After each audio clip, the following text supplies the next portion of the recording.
Datuk, betul. Saya buat dengan isu yang dibangkit ini. Tiada laporan yang dibuat. Kalau ada laporan, sudah tentulah pihak berkuasa akan melaksanakan siasatan dan tindakan yang sewajarnya akan diambil. Kalau apa yang Berhormat boleh dapat membagi secara spesifik kes-kes seperti yang didakwa itu, bagi memudahkan untuk siasatan dibuat. Yang Berhormat Menteri, saya bangkitkan isu ini dalam perbahasan. Kita nak report apa?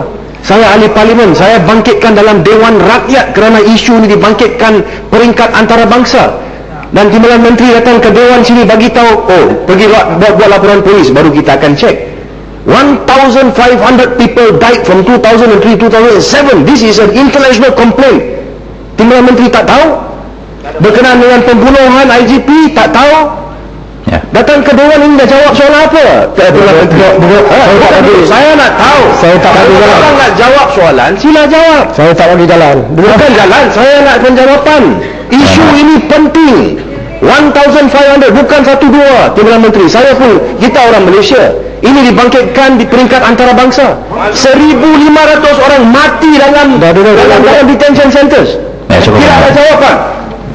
Adakah Menteri tahu berkenaan dengan aduan ini di peringkat United Nations? Satu laporan di BBC 18 hari bulan Jun yang lepas, yang juga keluar dalam surat khabar di Malaysia. Tak bagi atau tidak. Soalan saya, jawab soalan saya.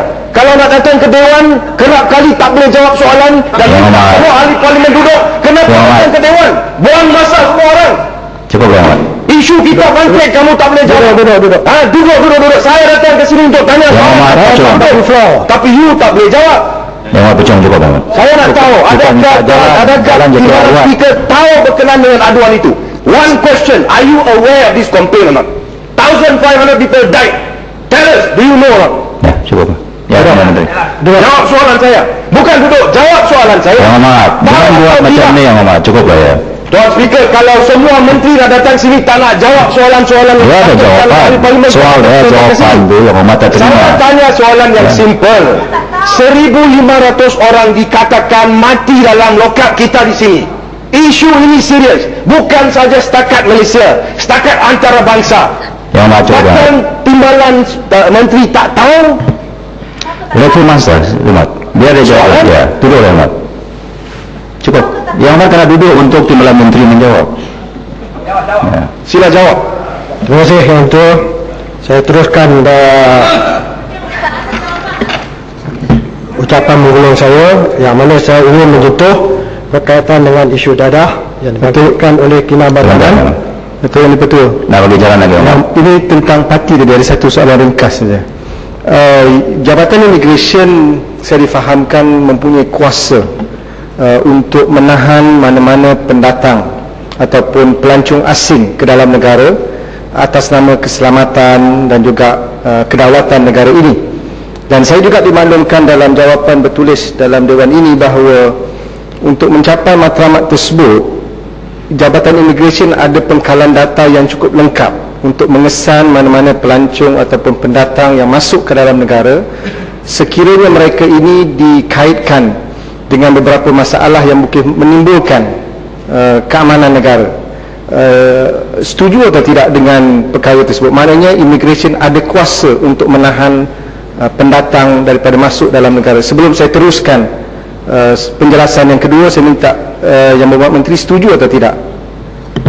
Ini bukan soal jawab dalam parlimen. Ya, saya nak minta penjelasan itu dulu. Saya tidak perlu memberi floor kepada inilah Yang Berhormat. Apa nak tak bagi floor? Saya dah jawab dekat 3 minit dah. Saya kenapa tak saya tak duduk pun. Ya, saya tak duduk. Bila saya tak duduk, pasal saya tak bagi floor. Tadi dah beri peluang saya bercakap. Saya nak tanya, benar atau tidak Jabatan Immigration ada bidang kuasa menahan mana-mana pendatang masuk ke dalam negara kita? Ada kuasa atau tidak? Saya tak bagi floor. Jadi, Datuk Speaker, kalau semua menteri timbalan datang begini, mana nak dapat penjelasan? Berkaitan dengan isu apakah itu jawapan daripada kementerian? Yang Berhormat kena bantahkan, ingin mengetahui. Datuk Speaker, saya minta Datuk Speaker juga. Saya tidak boleh paksa dia untuk menjawab soalan ini. Tapi Datuk Speaker juga ada kuasa untuk memastikan perjalanan. Saya ada kuasa untuk menjawab benar-benar bertanggungjawab. Yang muat ya. Ada kuasa atau tak ada? Simple question. Timbalan menteri tak boleh jawab. Ya, cukup Ahmad. Jawab. Berkaitan dengan isu dadah. Dan saya tak ada kenapa kalau saya tak dapat mengetahui Ya Ahmad, tak boleh macam tu. jumlah kos operasi. Kenapa tak boleh kalau dia boleh? Bagi memulihkan Dia menjawab. penagih dadah. Dia tak jawab. Dan juga jumlah pusat berhenti Masalah dia tidak jawab. yang sedia ada dan akan dibuka. Sepatutnya dia kata saya tak ada jawapan. Boleh atau tidak? Seterusnya dia mencadangkan penagih-penagih darah ditempatkan di satu pulau. Menteri yang mana menteri? mudah dihubungi. Itu yang betul. Jangan. Apa guna ini? Lebih baik tangguhkan jawapan. Panggil menteri datang ke sendiri. Ini menghina parlimen. Ini bukan takut. Kata jawapan yang Bukan takut. Menteri bacul. Untuk makluman ahli yang berhormat. Yang lain saya minta diam yang hormat. Tidak, saya nak tanya. Saya nak tanya timbalan Yang hormat. Menteri sedang menjawab yang hormat. Tak, timbalan menteri ni tahun Yang hormat. 18-10 lah. Tak boleh macam tu yang hormat. Menteri tahun 18-10 lah. Dia menjawab. Dia sedang menjawab sekarang. Dia tidak jawab. Soal dia, Bukit Geluguk ahli yang hormat tidak menerima jawapan menteri. Balik pulau tak jawab, Gombak tak jawab. Kalau timbalan menteri tak boleh jawab, panggil menteri turun. Saya tahu menteri ada di atas, dia tak berani turun. Saya dah jawab. Untuk makluman yang berhormat, kos operasi yang dibelanjakan oleh kerajaan bagi seorang pengundi pusat pemilihan penagihan narkotik atau PUSPEN adalah sebanyak RM13.77 Dan tidak ringgit 10 sen sebulan. Kos ini merangkumi perbelanjaan makan dan minum, imon-imon kaki tangan dan perkhidmatan serta bekalan. Pada masa ini terdapat sebanyak 27 buah PUSPEN di seluruh negara, walau bagaimanapun hanya sebanyak 22 buah PUSPEN yang sedang beroperasi, manakala 5 buah lagi ditutup sementara untuk tujuan pembangunan dan perbaikan. Ada poin order lagi yang Pak Menteri. Poin order. Point of order. Menteri duduk.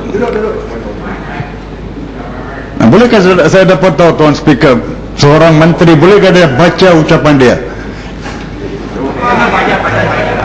Dia baca, ini bukan tadika. Bukan tadika. Bolehkah dia baca macam Ini betul-betul 18-10 ni lah. Kita urut lagi lah. Ya, teruskan Pak Menteri. Tuan Speaker, point of order. Point of order.